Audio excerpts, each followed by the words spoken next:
मोहन प्रकाश जी, रामेश्वर सिंगला जी, राजेंद्र सिंगला जी, आदरणीय भाई बजेंद्र सुरजेवाला जी, जगरूप सुरजेवाला जी, भाई मनजीत सिंह जी, राजू जी, मेरे भाई कैलाश सिंगला जी, भारत भूषण जी, लाला विनोद गोयल जी, रमेश सिंगला जी, झंडूराम गोयल जी, पवन गोयल जी, भाई सतवीर कबलैंड जी, विद्यारानी जनोदा जी, रमेश जैन जी, राजेश शर्मा जी, राम मेहर जनोदा जी, भाई जयदेव जी, हमारी प्राचार्य और इस संस्था को जो लगातार समृद्धि लाकर शिक्षा का ज्ञान देती है, श्रीमती अंजना जी, श्रीमती नीना गुप्ता जी जो हमारे स्कूल की प्रिंसिपल है,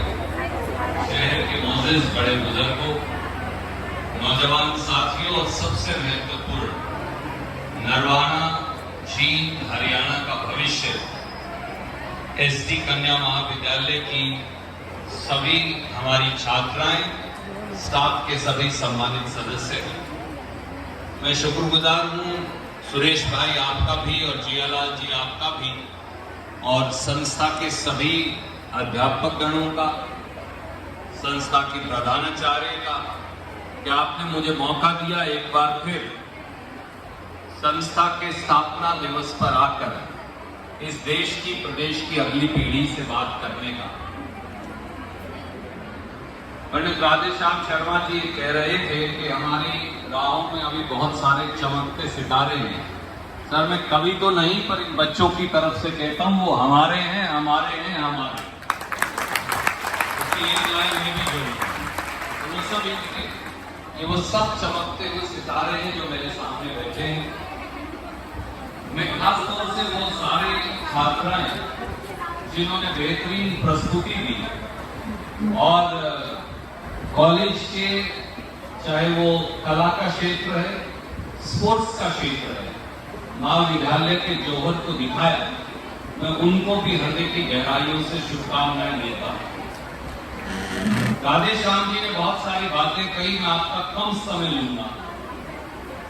आज हिंदुस्तान में, हरियाणा में शिक्षा की जरूरत क्या है? एक पहलू वो है जिसकी आपने चर्चा की, एक पहलू और है, कोई शिक्षण संस्था इससे नहीं जानी जाएगी कि वो कितने आईएएस ऑफिसर पैदा करती है, कितने आईपीएस ऑफिसर पैदा करती है, या कितने डॉक्टर या इंजीनियर बनाती है।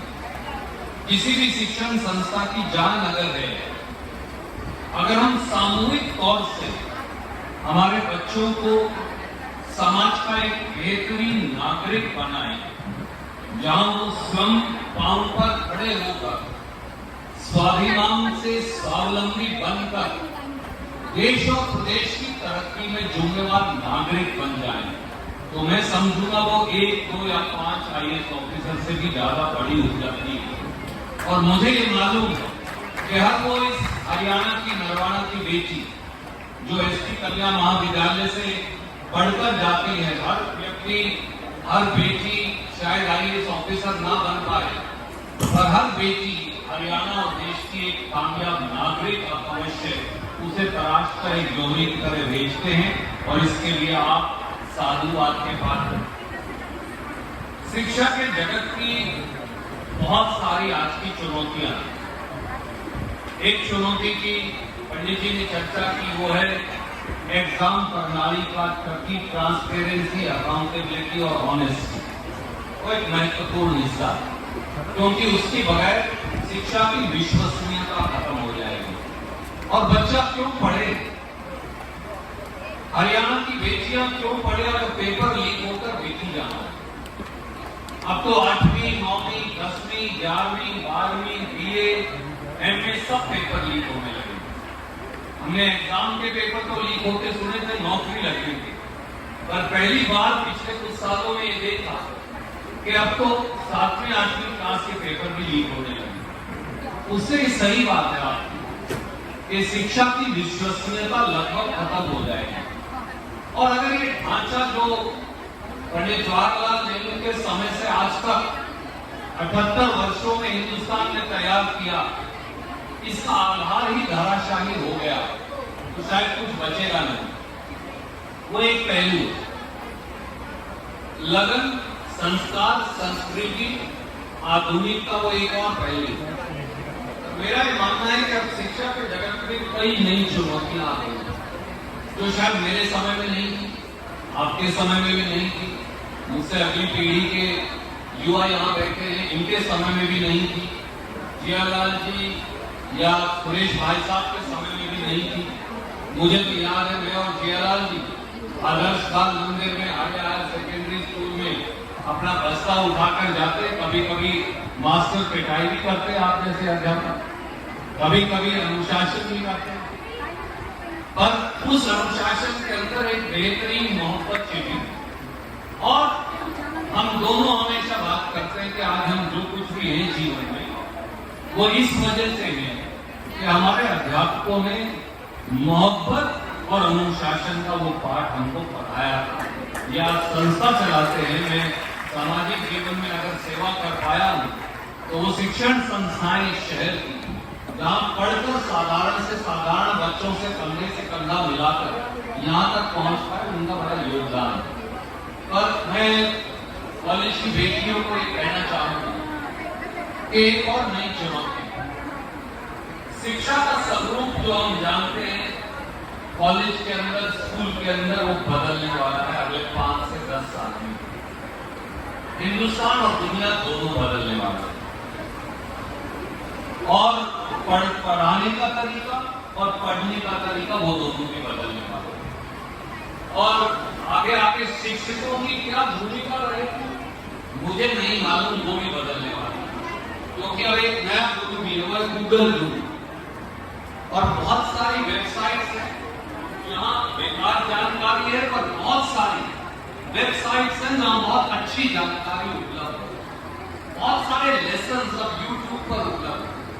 सबसे बेहतरीन लेसन जो हैं दुनिया की हर यूनिवर्सिटी के, बहुत सारे कोर्सेज अब फ्री हैं ऑनलाइन। मैं एक तो प्रधानाचार्य भी यहाँ हैं, मैं आपसे ये अनुरोध करूंगा, सुरेश भाई आपसे भी, जियालाल जी आपसे भी, जहां हमारे पास बेहतरीन से बेहतरीन अध्यापिकाएं हैं, अध्यापकगण हैं, कई ऐसे विषय हैं और कई ऐसी अकेडमीज, कॉलेजेस, यूनिवर्सिटीज हैं, हार्वर्ड से लेकर और हिंदुस्तान की बहुत सारी यूनिवर्सिटीज तक, IIT से IIM तक लेकर basic sciences, basic managerial courses, basic life skills जिनकी आप चर्चा कर रहे हैं, उन पर यूट्यूब लेसन। हर बच्चे को ये मालूम नहीं हो सकता कि कौन सा सबसे बेहतरीन है। मेरा ये कहना है कि बैंक पैदा करिए और उस बैंक के माध्यम से कभी क्लास में प्रोजेक्टर लगा दें और कभी होम ट्यूटोरियल की शक्ल में वो सारे लेसन इन एडिशन जो हम पढ़ा रहे हैं इन बच्चों को, उदाहरण के तौर पर फिजिक्स, अगर हम फाइनल ईयर फिजिक्स पढ़ा रहे हैं तो MCQ के फॉर्मूला पर अब जो ओरिजिनल रिसर्च है जो बड़ी सरल हो वो आप बच्चे को दे सकते हैं कि आप ये 5 लेसन भी यूट्यूब पर घर जाकर देखिए। उससे उनको कॉन्सेप्ट क्लैरिटी के अंदर बहुत मदद मिलेगी। जो शिक्षक गण है मैं उन्हें भी ये कहूंगा, एक जमाना था अध्यापक एक चीज पढ़ लेते थे फिर वही 10 साल तक पढ़ाते रहते थे। जियालाल जी, स्किल अपग्रेडेशन जो है टीचर्स वो बहुत रैपिडली चेंज हो रही है और हम इतनी बेहतरीन संस्था बना रखी है, अगर हम टीचर्स की स्किल अपग्रेडेशन पर पैसा खर्च नहीं करेंगे तो मुश्किल हो जाएगी। मेरा आपसे एक अनुरोध जरूर है कि हर साल 1 से 2 महीने टीचर्स की स्किल अपग्रेडेशन पर स्कूल के बजट का सुरेश भाई साहब 15% पैसा खर्च करें। जब उनकी स्किल अपग्रेडेड होगी तो हमारे बच्चों की स्किल अपने आप अपग्रेड हो जाएगी। फिर information technology, internet, free online courses, उनका इतना फोकस आ गया है कि शायद हम जो पढ़ाते हैं वो बहुत रूडिमेंटरी, बहुत बेसिक हो गया और बहुत एडवांस इंफॉर्मेशन